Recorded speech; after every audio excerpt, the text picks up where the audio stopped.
Avec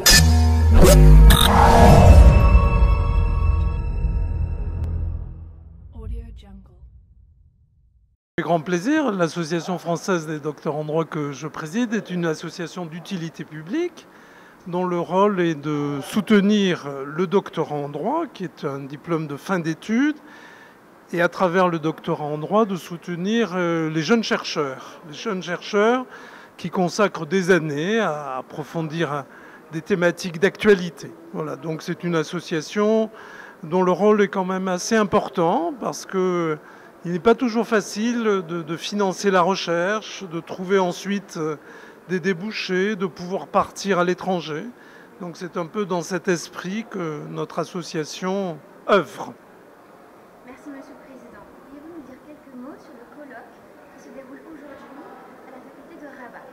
Avec grand plaisir. Donc nous sommes ici à l'invitation de l'université de Rabat, qui est une très belle université qui nous a très bien accueillis et qui participe à la constitution d'une association marocaine des docteurs en droit. Donc c'est un événement important auquel nous nous joignons avec beaucoup de plaisir, d'autant que le thème qui a été choisi pour cette journée en quelque sorte de fête, c'est un thème très intéressant, d'une grande actualité. Comment concilier le développement économique, qui est évidemment essentiel sur toute notre planète, avec le développement durable, avec la prise en compte d'enjeux climatiques, environnementaux, sociaux.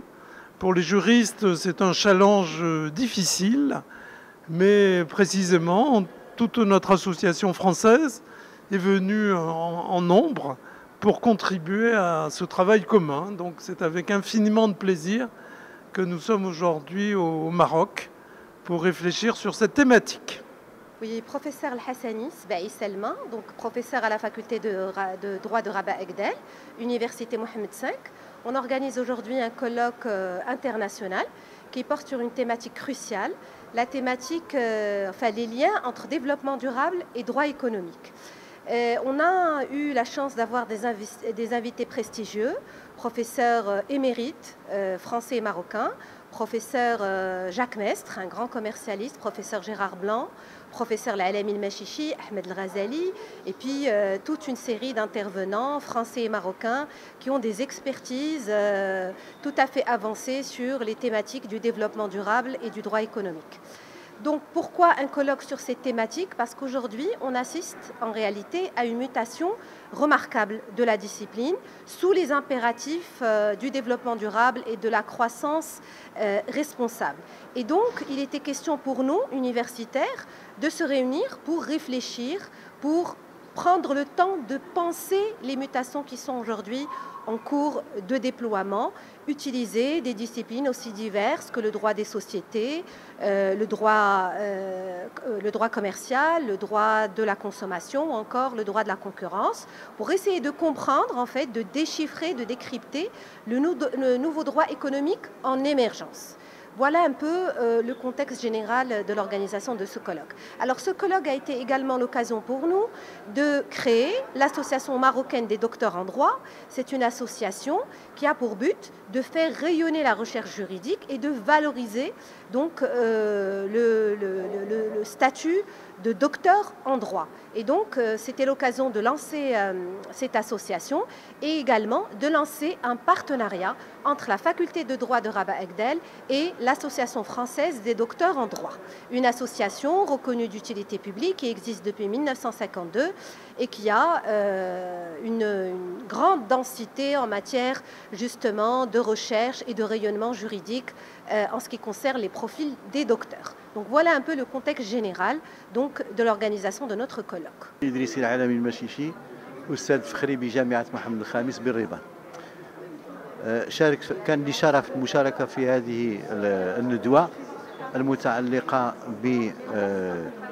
بمحاولة تنسيق أو الانسجام ما بين التنمية المستدامة والقانون الاقتصادي. وكانت العروض التي حضرتها كلها عالية المستوى، سواء فيما يتعلق بمحاولة تعريف القانون الاقتصادي والمشاكل التي تطرحها، أو محاولة معرفة المشاكل التي يطرحها أو الآفاق التي يفتحها بخصوص المقاولات، سواء من المقاولات القطاع الخاص أو مقاولات القطاع العام.